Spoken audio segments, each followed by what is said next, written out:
আকাঙ্ক্ষা আছে যে আমরা রোজা রাখবো, হ্যাঁ, সেহরি খাইতে পারি নাই, এক গ্লাস যদি পানিও পান করেন, একটা খেজুরও পান করেন, খান, তারপরে কি রোজা হয়ে যাবে? নাই খেতে পারেন, তারপরে কি রোজা হয়ে যাবে। আলহামদুলিল্লাহ।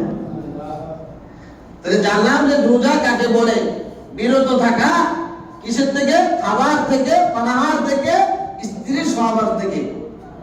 আল্লাহ তাআলা আমাদের সবাইকে রোজার হুকুকিয়াত সঠিকভাবে আদায় করে চলবার তৌফিক দান করুন, সকলে আমিন বলি। সিয়াম ফরজ হওয়ার জন্য চারটা ধাপ। কয়টা ধাপ?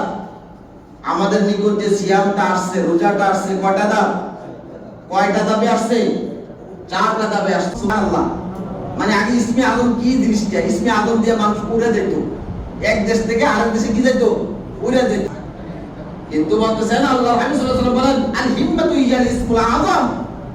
প্রত্যেকটা বান্দা, প্রত্যেকটা নবীর উম্মতের হিম্মত হলো ইসমে আযম। সুবহানাল্লাহ। আমি যে নামাজ পড়তে আসছি, আমি হিম্মত নিয়ে আসছি, এটা হলো কি? ইসমে আযম।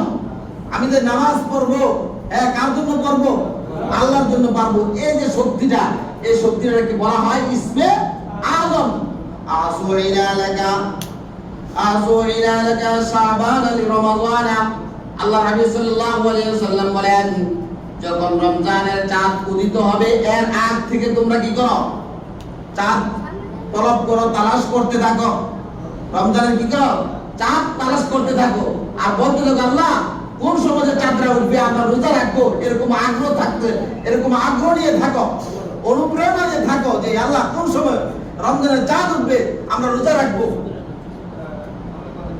এমন আমরা করবো তো সবাই, নাকি না? সবাই করবো ইনশাআল্লাহ। আল্লাহ কবুল করুন, সকলে আমিন বলি। আর এই দোয়াটা করবো, আল্লাহুম্মা ইল্লা ওয়া আলাইনা বিল আমনি ওয়াল ঈমানি ওয়াস সালামতি ওয়াল ইসলামি রাব্বি ওয়া রাব্বুকাল্লাহ। এই দোয়াটা করবো যখন চাঁদ দেখবো। আরেকটা বিষয়, আমরা নামাজে পড়বো, সূরা তারাবি পড়বো না খতম তারাবি পড়বো?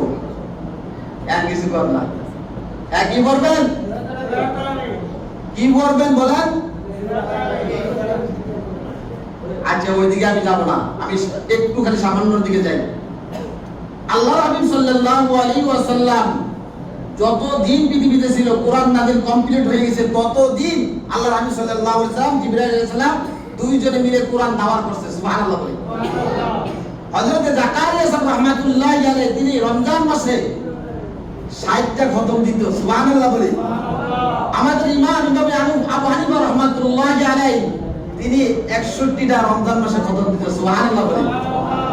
তিনি রমজান মাসে কোরআন নিয়ে সবসময় গবেষণা করত, রমজান মাসে কোরআন পড়তো। তা আমরা কোরআন পড়তে রাজি কিনা? ইনশাআল্লাহ। পড়বেন তো ইনশাআল্লাহ? আল্লাহ তাআলা সবাইকে কবুল করুন, সকলে আমিন বলি।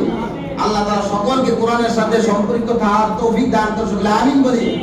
ওয়া আলহামদুলিল্লাহি রাব্বিল আলামিন।